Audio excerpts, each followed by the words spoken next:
Hi everybody, welcome back to the GallowgateShots YouTube channel and podcast. As you can see, it is us four. You don't normally get match reactions from the four of us combined. I did press record this time. We've already done this, but I forgot to press record, so we're starting again. Newcastle United have just got through to the next round of the Carabao Cup mark. A lot of changes from Eddie Howe, 6 changes in total, I believe, and Forest made 10 during the watch along, which we've just ended there now. You mentioned that you were expecting a difficult time for Newcastle going to Forest, and it certainly panned out that way, mate.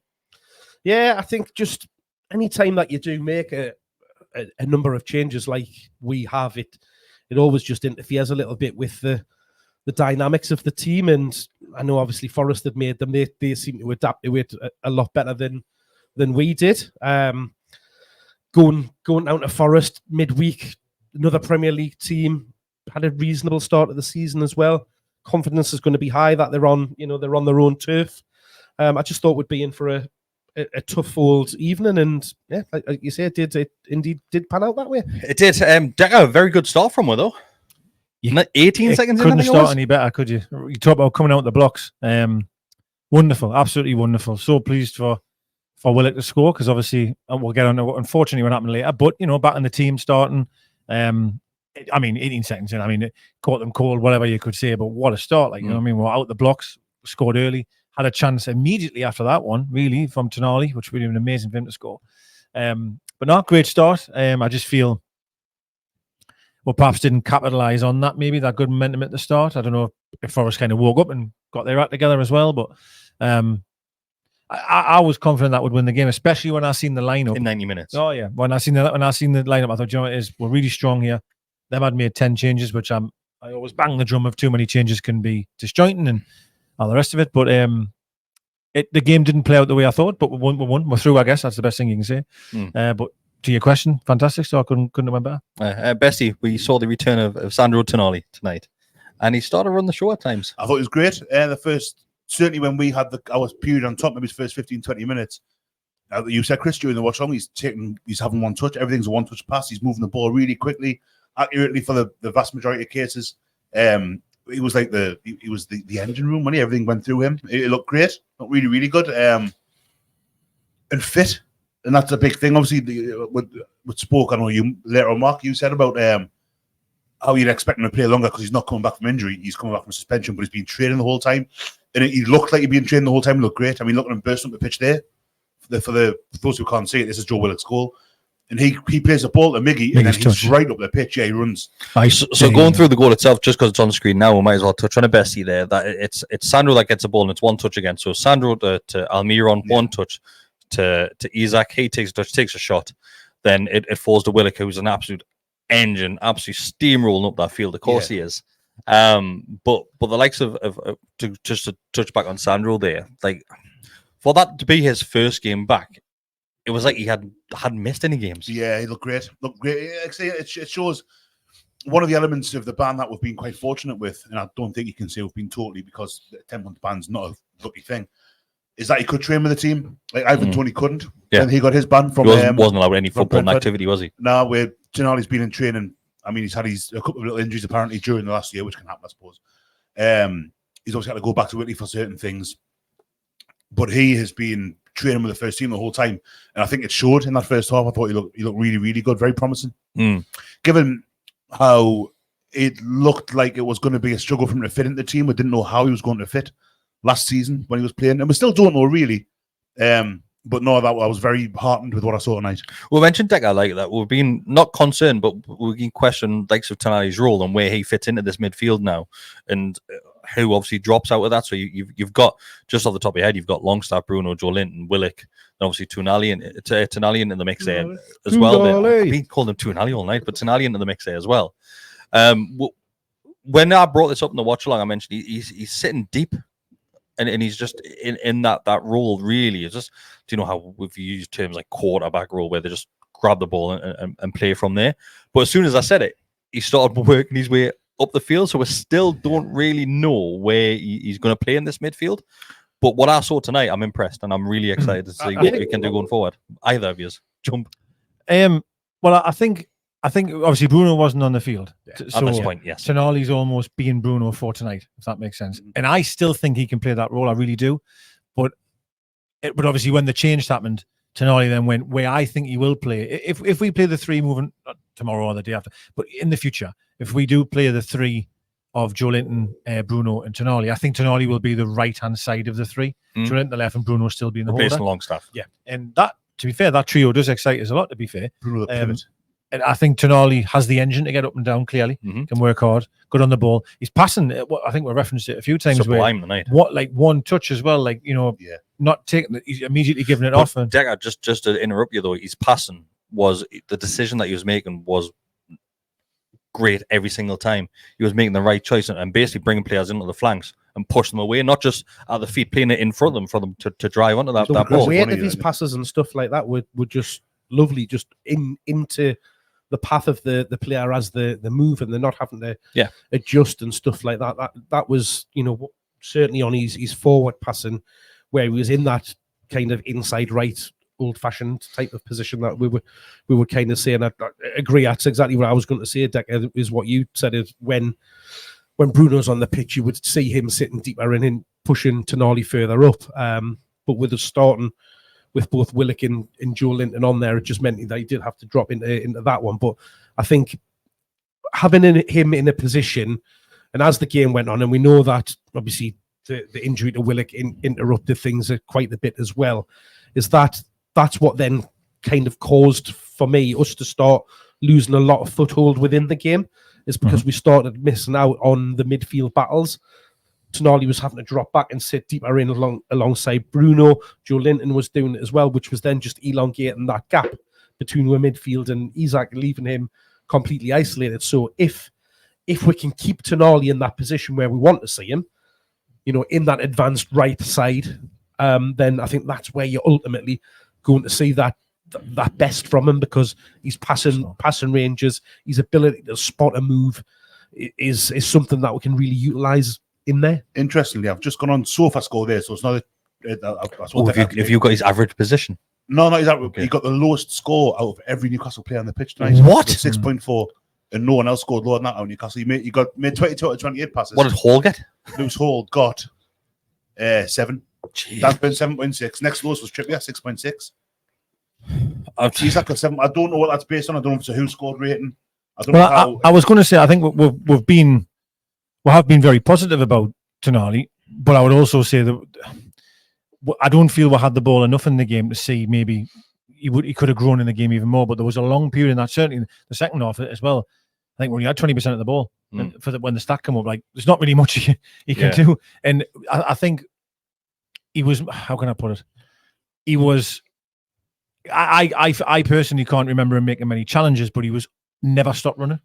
He was always running, trying to block that pass or put someone under pressure or whatever it is. And I think what you can really say is to be out for that length of time and to come back and to get around the field as well as he's doing, and did look good on the ball. Played a fair chunk of the match as well. And he did, yeah, and absolutely great. I just think, unfortunately for him and the whole team, really, we just didn't have a hold enough of the ball enough to see what he could really do, because I think he would have developed and be grown into the game even more if we had more possession as a team. Best it wasn't, I know we'll focus on the positives as I've started, but it wasn't all sunshine and rainbows, was it? It turned on its head probably as the substitution, well, the forced substitution was made with Willock going off and Bruno coming on. Like Mark said, we kind of lost control of the game at that point. Yeah. And it wasn't necessarily backs against the wall, but we struggled to get any sort of flow in our game after that. Yeah, it didn't create a great deal at all. Obviously, the goal came really early. I did that chance. Barnes looked a bit dangerous on the edge of the box a few times, didn't really get much away. But Forest grew into it. It's a bit of a cliche maybe to say that, but Forest did. There was a point about 25, not really, 30, 35 minutes in the first half, where the last 5-10 minutes the ball was it 54% in our third of the pitch? Yeah, something like that. Yeah. It was a very. It wasn't backs to the wall, as you say. It wasn't like it wasn't the Alamo. It wasn't like what Southampton was a couple of weeks ago. But it was. It certainly wasn't the kind of. It wasn't a controlled win. It wasn't like a win where we've just strangled the life out of the game and made them chase the ball. Like we've seen them do a few times. No, I thought it was for the most part, two pretty even teams. I thought Forest, for all the changes they made, looked quite good. would give a loads of trouble down the flanks, got in behind a couple of times. But there again, I don't remember Pope really making a save. No, I agree with that. I think they had some dangerous crosses in thinking maybe sort of pressure in moments. And I thought in transition they were good. I thought Anderson played great. I thought Anderson was excellent. Good game. Really, really good. So do you think it was similar to the Southampton game, Dagger? Southampton had a lot of the ball. Couldn't really do much with it. I think we have more of the ball. I can only be honest, right? It wasn't a good performance in that 90 minutes. It wasn't like we took the lead. Tonali could have made it 2. Good save from their goalkeeper, or perhaps not quite a good finish. But after that, I just felt Forest grew and grew and grew and grew into the game. We were constantly trying to play a long ball, which Isak, bless him, just could not do anything with. Didn't help by Pope trying that option every single time. Well, as well. that I do give you that, but also you think yourself being Pope, he may be looking up going, like there's nobody moving for him, or the only option he has is to pump it long, They applied the pressure quite high with the pitch as well for us. They definitely were 100%. That means that we have to try and find other ways of opening up or whatever. But as I say, I'm going to be honest. The performance I thought wasn't very good, but I did think probably 10 minutes to go we were good. I thought Barnes caused a lot of trouble on the right hand side. Equally did in the first half on the left. And I thought we had a little bit more drive to it. I didn't want full time to come because I thought we're really getting there, Played some lovely little 1-2 stuff and quick movement, and when Tino came on the right hand side, I thought he made a bit. And it's funny because you go back to the Bournemouth game and the subs had such an impact there as well. And I've banged this drum for a long time about your team. Games of football is not based on your 11; it's who you can bring off the bench to change it. You could say maybe. So as we are recording this, I know you aren't listening to this live as it's happening, but on the screen in front of us now, we do have the next round being drawn. And Bessie, it's a new setup for this, isn't it? So it kind of stitches teams up a little bit where any team in Europe can't face each other in this round. Why is that? I don't like it. Apparently, it's to do with potential clashes between because there's more Champions League and Europa League games now. There's 10 games in the group stage rather than 6. Oh, so, and I mean, it means that the draw goes on, or the group stage goes on until Newcastle away. Anfield. So Liverpool's the first team which is drawn out as we listen to this live. So Liverpool's the first team out.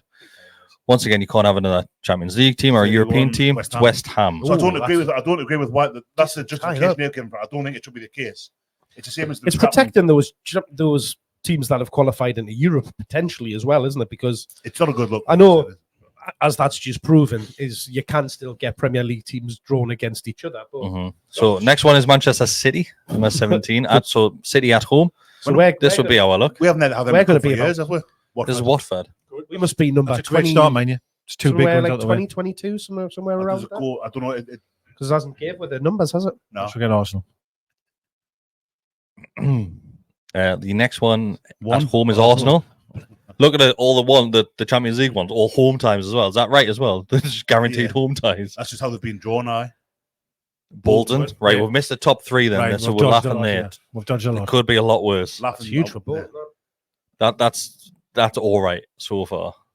Do you want a home tie? You always want a home tie, don't you? Well, we've had 7 in a row away, haven't we? Man United at home. There we go once again. Another home tie for these ones.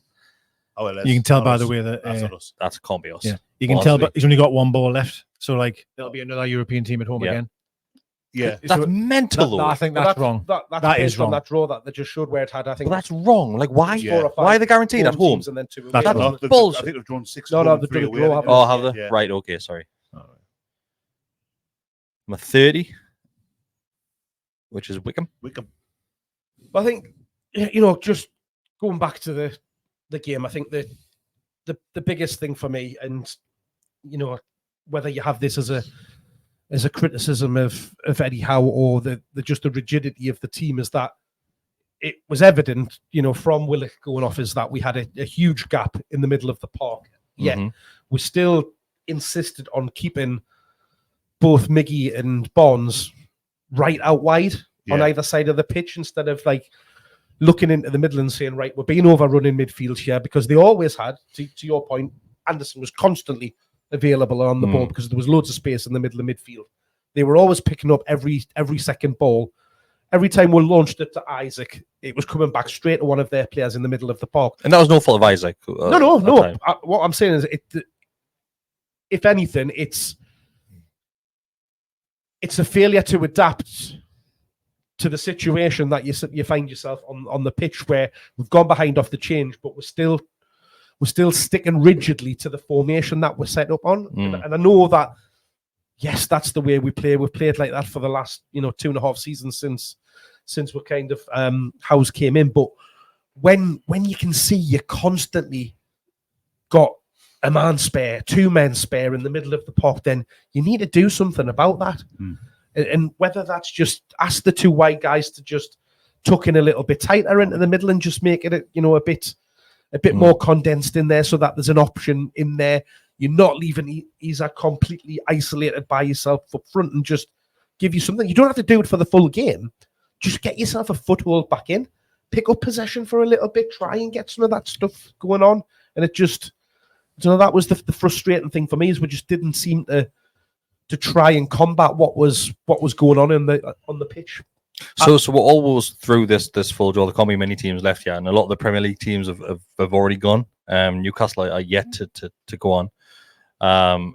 Shall we stick with the draw, because it's going to be happening in the next 30 seconds, I reckon? I'd say so. Like, it's got to be happening. There's only before we 5 jump into balls left. another topic, there's not many left. We're hoping for a home tie, even though it's going to. Everton's just came out there at home. 27. Oh, could be, Southampton. So he must be 25 or so. Somewhere around If it's the alphabetical, early don't 20s. It is, yeah. 25. No, it's not, because Brentford were like late on. Were Yeah, like 20 odd. 20. Oh, QR, yeah, QPR. Because I thought the same, but like they must. It's weird how they've done it again. Oh, I wouldn't like that one. Like, Could be bloody anyway. QPR at home against Crystal Palace. Isn't that Premier League team gone? Local tie. It is, yes, aye. Obviously not The local Palace to us. play at Loftus Road for a bit. Or QPR played Sellers Park. Wow, I am mistaken. This could be us. Stoke Ooh, at Stoke. home. then beat Borough 5-0, didn't they? Yeah, At Borough? Borough had a really weird Their start to kit the looks season. really nice as well. 12. Fleetwood. It's quite mad not knowing what number we are. Yeah. I know. Normally always know the number. Tells you at the start. It must have showed at some point. It We just probably completely did. missed I it. think it did, Yeah, Didn't it? Not many. We got That's only 4 or 5 4 balls numbers. there. Brighton. Oh, that's the one you don't want. Didn't want that. Oh, well, You let's don't want Brighton away. Then we'll beat one. Oh, God. Wolves. I keep seeing your phone light up, Chris. I'm trying my best. Oh, it's non-stop, sorry, Come mate. on, give It's her a non-stop. home tie. There's There's only 4 left, I think. There's only 4 yeah. teams left now. Could be. Wimbledon. Wimbledon. Beat Ipswich United, didn't have penalties. Wimbledon Yeah, at home Interesting one. Oh, could be. against 29. Newcastle Yeah. United. We've got Oh, AFC yeah. Wimbledon Wimbledon. away. Draws in a row in the cups. So it's obviously it's the better side of the tie that you Who wanted. could we have got? Here's what you could have had. Did someone get knocked out? Yeah. I'm not being a dick here, by the way. Chelsea. Chelsea was Oh, still left in there. Glad we avoided that one. Yeah. Chelsea was still left in Barrow. Barrow. So Chelsea I v would have Barrow. had that. Do you know what it is? That's North class East, for Barrow. Northwest Derby. Do you know what it is, though? Right? Let's in the grand scheme of things, you look at that. That's probably the best fixture we've had for a long, long time in the cup draws. Of It's course, still it bloody is. away from home, though. It is, but come on. With Oh, regards to the teams that were left in, that's probably the best draw we could have had. If, Norwich, exactly. maybe. If we don't progress after that team, then we don't deserve to. Well, Well, we don't. Well, you don't. No, I'm not saying it's a failure, but if you lose to that team, it's embarrassing. It's Probably is. embarrassing. Yeah. I mean, Premier first, League team, we shouldn't be losing. Yeah, absolutely. First of all, I'm pleased that we haven't got another Man City Premier away League or something. Ipswich have just gone out to AFC Wow. Wimbledon. They'll be embarrassed. It's embarrassing. No, They'll be no. embarrassed by Listen, it. it's been a good draw. Ed Sheeran will be It ma- furious. It makes it feel that all the stress of penalties and getting through. Because normally for us, we'll go through a tough game and then we'll get Man City away. And we're like, Yeah. oh my God. Yeah. Yeah. So great news. It's only a couple of weeks away. That's a stinker. Yeah, so Liverpool, West the Ham. ties are to be played the Good week game, commencing September the 16th and the 23rd. So Yeah. it's not far away at all. That's why they put the Champions League teams, separated them in the UEFA Europa League teams, Champions League, whatever it's called. It's called again, Conference League. It's because their games are played over 2 weekends now because there's so many of the games in Europe. So that's what the the league have done is So we kept will. separate, but it's crap. Like So it we're really not shouldn't going to be play on the 17th because we play Wolves away on the Sunday. So if we get in the first week, we play the Wednesday, the 18th. Mhm. If we're in the second week, the 23rd, it could be either because we'll play Fulham on the Saturday. Okay.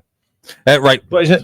Mhm. Oh, sorry. Sorry. Well, the draw's been done. We'll go back to the game itself. So we'll go back to The result against Forest. We did concede the goal, and I thought after we conceded the goal, we looked a bit shaky. I thought there was only ever going to be one team that goes on to win that until, like Decker mentioned, the last 10 minutes of the game, Newcastle came into it, and you want more to be played. You wanted more time to be added before the ref blows for full time, Decker, because we did start to control it a bit more at that point. I thought so. I was really impressed with Bonds.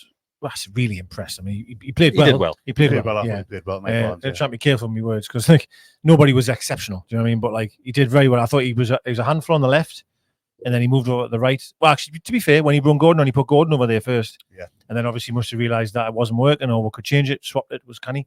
I just felt we grew in the game. I don't know if them changes obviously must have, of course, helped them fresh legs. I thought Longstaff did very well actually when he come on. To be fair, Longstaff was what I found one of the most frustrating things. I think disjointed is probably a good word. Is like I just felt we were really sloppy in possession. Yeah. There was times where we were going forward and it would be overhit a pass or underhit a pass. And Joe Linton stands out for those sort of things. But I thought Longstaff when he come on, Bruno for me was Bruno, good shout. Hall as well first half. Hall He got better. He got better as the game went on. He did. First half, he didn't have the greatest of starts. But that's been a theme right throughout the season for me. I mean, it's only 3 games, but all the 3 games that we've played, all of them with underhit, overhit. The accuracy's not been there with the passing. No, it hasn't. No, and I don't really see much. And this is maybe the way we play, right?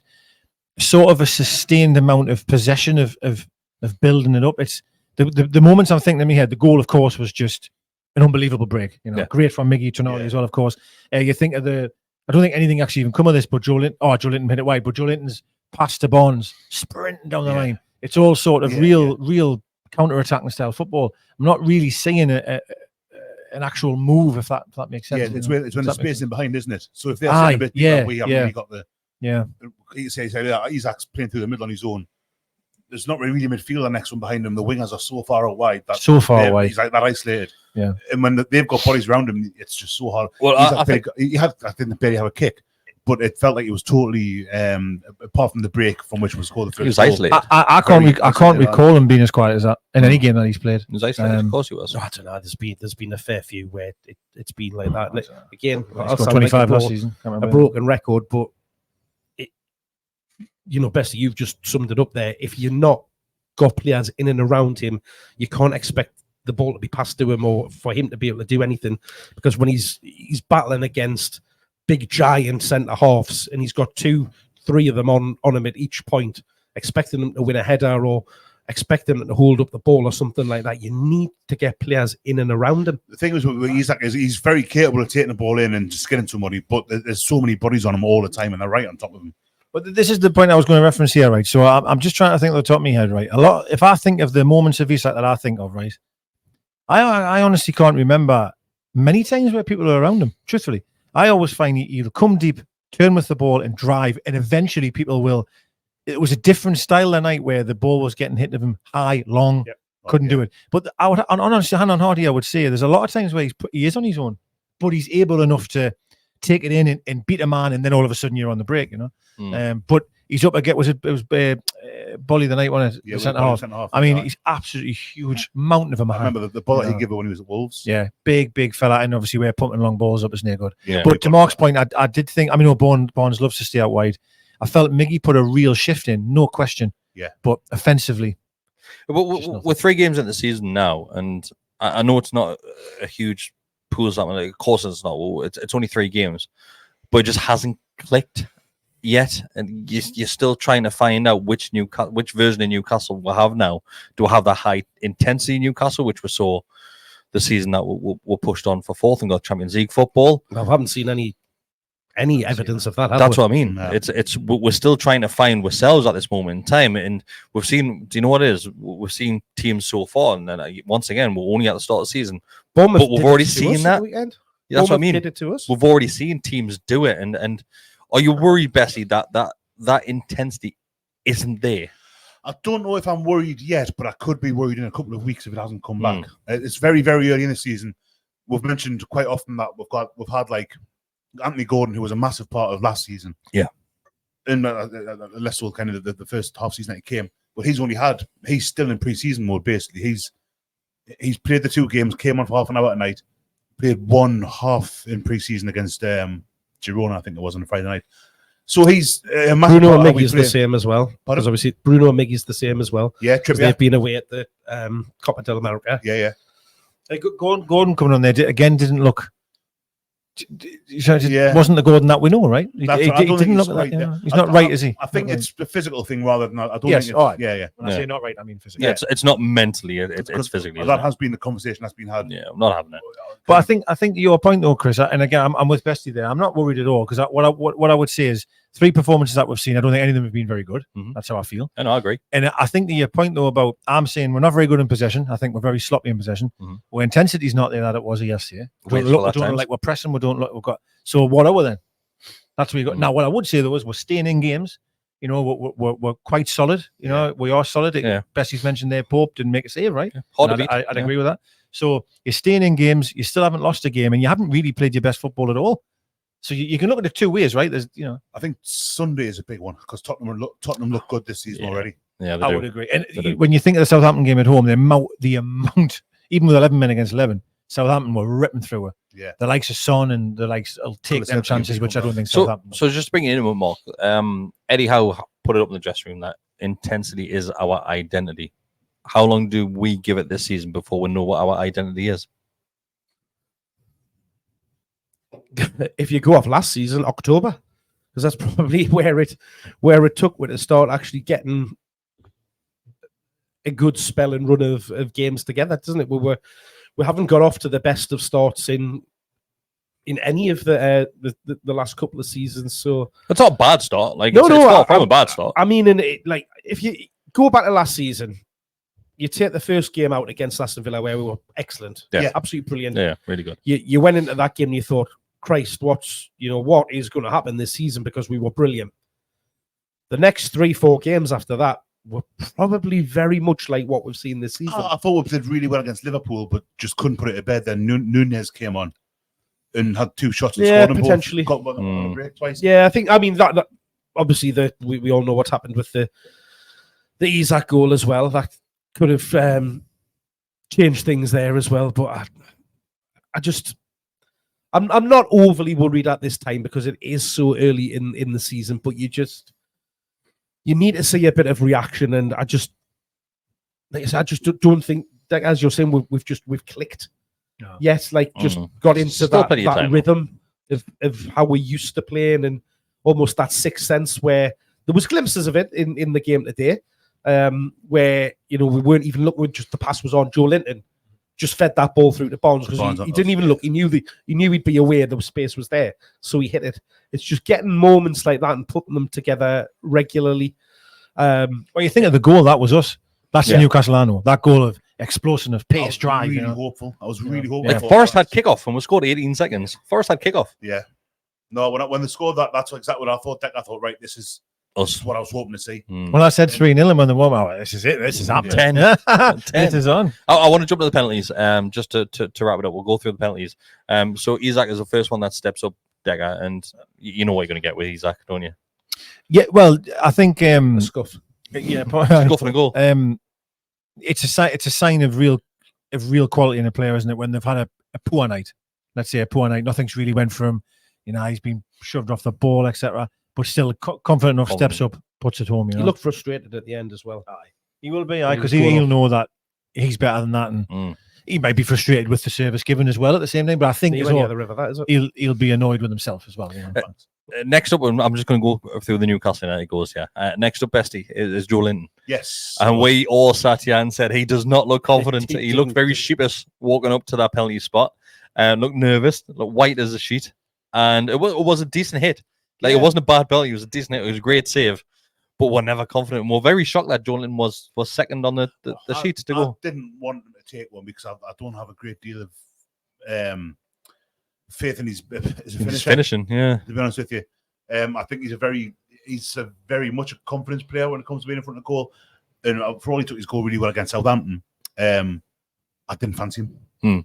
I didn't fancy him, and it wasn't a bad hit as it goes. Like it's one of those ones where I always think if you hit the target with a penalty, it's normally a good penalty. It was far enough away from the keeper that the keeper's had to be full stretch. more or less full strength, Yeah. full stretch. He's a good sized keeper as well. Him to get down well. It's an okay penalty. It's just unfortunate the keeper's gone the right way, and you know, I mean, you could say that Bruno's the keeper went the right way again, but it's just that little bit further in the corner. Yeah, so next up, Mark, was Bruno. And I think everybody will be in agreement when Bruno steps up. You don't know what sort of penalty you're going to get from Bruno. Everybody's nervous. He didn't look nervous, but we look nervous. He hit the stutter. It's a stutter, but his best mate Paquetá does the similar sort of thing, that daft little skip in the scudder. Fernandez does it as well. But he did it. Oh, Jesus Christ, we just lost the putt.